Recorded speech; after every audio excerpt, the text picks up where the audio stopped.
engineers labored to build another computational device, a machine which would directly influence the design of all future computers. America was a powerhouse producer of war implements, but by 1943 there was a critical shortage of a surprising component of the war machine: firing tables for artillery pieces. Firing tables allowed gunners to correctly aim their guns in different ranges, altitudes, temperatures, and wind conditions.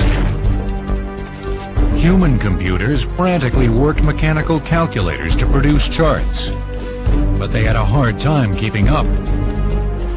During World War II, there were a lot of guns coming off the assembly line.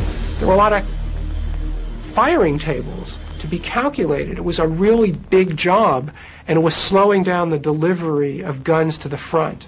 To solve the problem, John Mauchly, a physicist from the University of Pennsylvania, proposed building a giant electronic computer that could figure charts in minutes, not hours.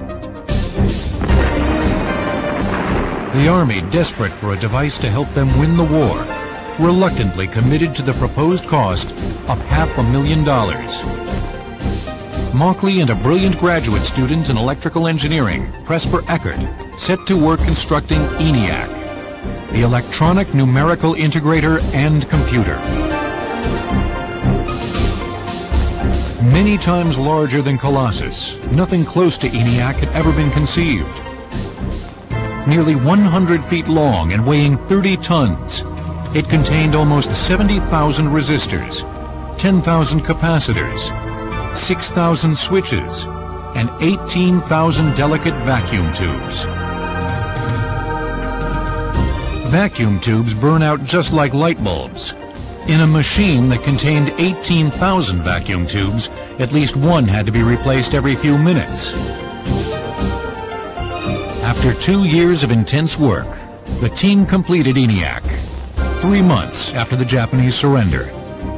Although it wasn't finished in time to help win the war, ENIAC was a marvelous machine. It could perform up to 5,000 additions, 357 multiplications, and 38 divisions every second. The interesting thing about the ENIAC was that it had a general purpose capability. It could be reconfigured to solve other problems, and there was never any problem finding work for the ENIAC to do. All the armed services clamored for time on the machine. Industrial customers, university researchers wanted it, so it was kept busy right into the 1950s. By far the most complex machine of its time, ENIAC still lacked many of the qualities of a modern computer. Its memory was very primitive and could only store a maximum of 20 10-digit decimal numbers. It had to be laboriously rewired each time it was programmed and couldn't make logical decisions based on its calculations. But ENIAC had proven that computers could be constructed.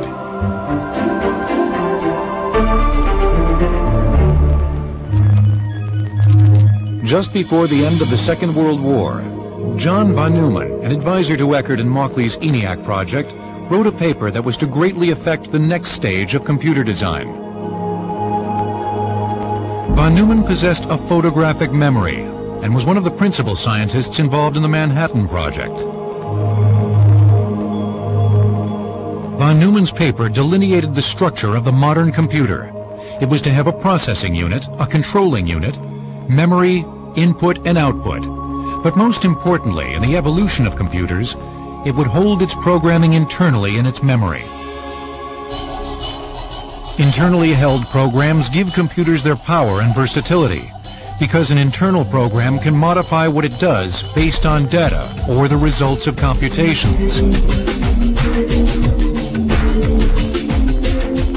Von Neumann's paper proposed a machine that truly had a general-purpose capability. In this paper, he described the attributes of a computer, how it ought to be organized logically. That is, it needed to have a central processor where the calculations would be performed. It needed to have a memory where the program and data would be stored. It needed to have an output unit and an input unit of some sort. He laid out the logical plan, the map, for a computer and pointed the direction for the future. The idea for storing programs internally was the last key to developing the true general-purpose computer.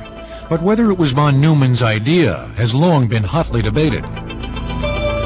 Eckert and Mauchly, who had worked with von Neumann, claimed they formulated internal programs as a natural part of their work building ENIAC, although they couldn't stop and incorporate the idea into the machine.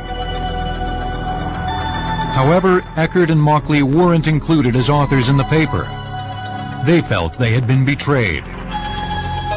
But realizing the computer might find itself useful in the business world, Eckert and Mauchly formed their own computer company. They set to work on a machine they called the Universal Automatic Computer,